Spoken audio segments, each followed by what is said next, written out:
Rachakonda police commissioner DS Chauhan ने media से बात करते हुए कहा कि उपल स्टेडियम में कल खेले जाने वाले इंटरनेशनल क्रिकेट मैच के लिए तमाम तर इंतजाम मुकम्मल कर लिए गए हैं। मैच के पुरअमन इनेकाद के लिए पुलिस को वसी तर बंदोबस्त भी किया गया।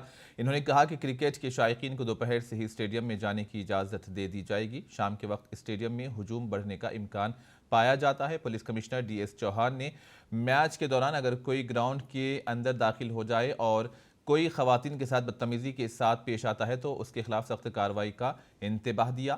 ब्लैक में टिकट फरोख्त करने वालों के खिलाफ भी कार्रवाई का इंतबाह जारी किया गया। యూనిఫామ్ అండ్ నాన్ యూనిఫామ్ ఈ రెండు టీమ్స్ కూడా పెట్టేసి ప్రత్యేకంగా ఆడపిల్లలు ఎక్కడైతే ఉన్నారో మన ఆడపిల్లలకి భద్రత కల్పించాలని స్పెసిఫిక్ గా ఈసారి అరేంజ్మెంట్ చేయడం జరిగింది.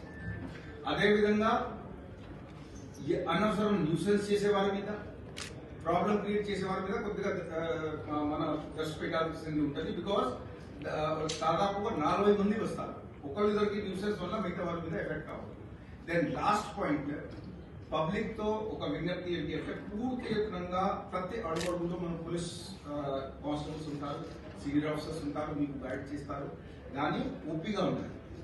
ముఖ్యంగా బయట వెళ్ళేటప్పుడు ఓపికగా ఉండాలి. వచ్చేటప్పుడు ఆల్మోస్ట్ 2 అవర్స్ టైమ్స్ లో 40,000 వస్తారు. ఒకసారి బయట వీలలేదు.